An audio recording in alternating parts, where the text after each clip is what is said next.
Salut à tous, ici Carl et aujourd'hui on se penche sur la MSI GTX 1080 et Gaming X Plus de chez MSI. Alors je suis tout à fait au courant que c'est pas la carte des plus nouvelles sur le marché. Ça fait presque un an que la série Pascal de chez Nvidia est sortie, mais ça n'empêche pas de quand même faire une certaine couverture sur la carte en tant que telle parce que ça reste extrêmement puissant.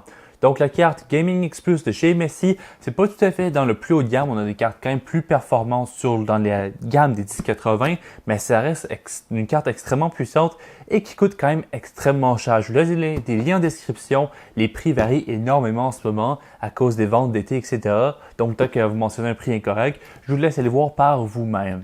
Tout ça pour dire qu'on est quand même sur une carte assez puissante, 8 GB de GDDR5X à 11 Gb par seconde sur un bus de 256 bits. Donc on niaise vraiment pas ici comme on dit en québécois. C'est vraiment une carte extrêmement puissante. Vous allez voir dans les benchmarks, en fait j'ai même pas encore touché au moment où est-ce que je vous parle.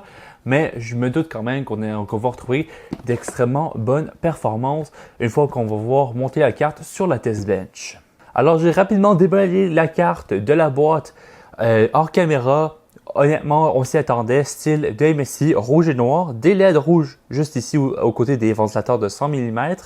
Au côté, juste au-dessus ici, on a une LED MSI qui est RGB. Honnêtement, ça ne sert à rien d'avoir une LED RGB si le reste est uniquement rouge. C'est encore une plainte que je dis dans chacune des vidéos de cartes MSI. C'est des très bonnes cartes en général, sauf qu'encore une fois, le style rouge et noir ne fonctionne pas dans toutes les configs. Comme mon PC est rouge et bleu, ça ne fonctionne pas. Cette carte va rester sur la test bench pour jouer sur la télévision en 4K juste ici à ma droite. Tout ça pour dire qu'on a vraiment un style de carte conventionnel de chez MSI. On s'y attendait. Rouge et noir avec les radiateurs et les ventilateurs Twin Frozer, backplate entière qui fait l'entièreté de la carte avec des légères perforations pour laisser la chaleur sortir, dragon MSI et logo MSI, etc. Puis au dos de la carte, enfin à laisser les sorties, on va voir 3 ports DisplayPort, un port HDMI et un port DVI. La connectique parfaite à mon avis, malgré que j'aimerais ça quand même avoir 2 HDMI, malgré des adaptateurs, c'est pas trop cher. Donc peut-être un petit compromis à faire si vous avez 2 écrans en HDMI. Quoique je dis ça, puis la majorité des écrans de gaming ont du DisplayPort, donc voilà. À vous de voir. Sur l'entrée du moins d'alimentation secondaire PCIe, on va voir un port, du moins une prise, 8 pins ainsi qu'une prise 6 pins amplement pour l'alimentation que vous allez retrouver sur probablement toutes les 1080 sur le marché en ce moment. Il y en a certains qui fonctionnent juste sur un 8 pins, certains dans les 1080 Ti qui fonctionnent sur 2 8 pins. Un 8 pins plus un 6 pins, c'est juste parfait à ce niveau-là. On va vraiment pas être limité au niveau de l'overclocking. Du moins, on va être vraiment limité par les températures et la qualité du GPU plutôt que l'alimentation ici. C'est une chose qu'MSI font toujours extrêmement bien. L'entrée d'alimentation est rarement un facteur limitant dans ce qui est en termes d'overclocking chez MSI. On va confirmer ça ensemble sur la test bench. J'ai pas mal fait le tour de la carte en tant que telle. Un style extrêmement rouge et noir gamer, standard de chez MSI. Donc, je vais me tourner, je vais aller monter sur la test bench, faire tourner quelques benchmarks, voir si je peux la pousser un peu en overclocking, puis on se retrouve juste après. J'ai tourné les benchmarks et vraiment, les performances sont en ligne dans exactement en quoi je m'attendais. Donc, juste pour donner une référence, ici, on regarde purement les scores graphiques, pas le score en entier, juste le score graphique de 3D Mark TimeSpy. La 1070 Seahawk que j'ai testé il y a peut-être 2-3 semaines, on arrivait à environ 6100 points, si je ne me trompe pas sur le score graphique. Sur la 1080 Ti de chez MSI, donc 3/4 de chez MSI, et ce sans overclocking, on était dans les 10 000 points graphiques. Et ici, on est juste entre les deux à 7700 de base. En overclocking, j'ai réussi à monter de la carte. Ici, j'ai pas le score affiché dans un autre onglet. J'ai réussi à monter dans les presque 8000 points score graphique. Donc, une fois overclocké, on peut s'attendre à environ presque 2000 points de plus qu'une 1070 non overclockée.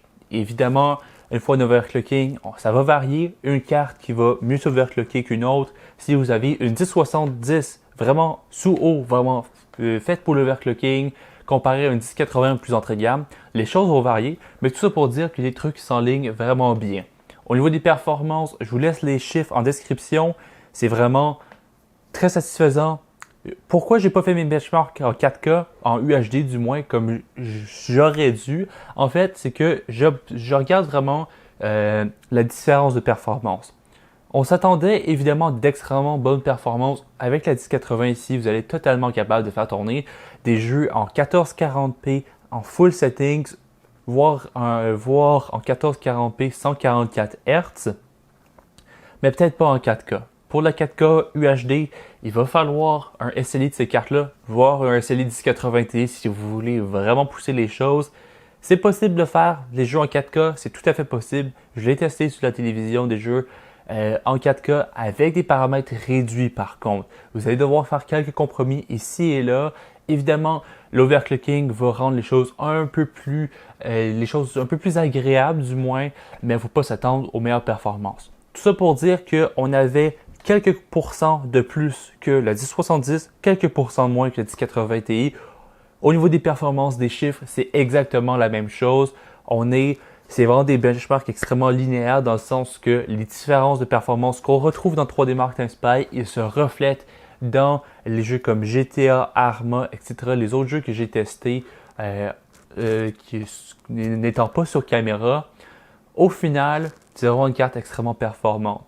Ici, on est quand même sur la test bench avec un 7700K pour un score total de 7231 points pour être placé à plus performant que 86% des ordinateurs benchmarkés sur 3D Mark. Tout ça pour dire qu'on est totalement prêt pour la VR, on est prêt pour du 1440p avec les meilleurs paramètres, voire du 1440p à 144 Hz. Après ça, pour de la UHD de la 4K, il va falloir aller un peu plus loin au niveau des performances.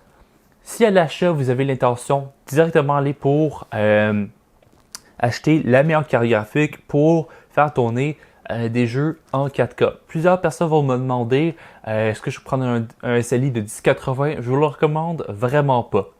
Pourquoi? Si à l'achat vous achetez un SLI, vous limitez vraiment vos capacités d'overclocking. Dans le sens que dans 2-3 ans, quand vous allez vouloir upgrader, vous allez devoir jeter vos deux cartes. Alors que si à l'achat vous prenez une seule 1080 Ti qui va être évidemment un peu moins performante que deux 1080, on va se le dire, vous allez vraiment avoir un meilleur temps pour tout ce qui est d'upgrade dans le futur.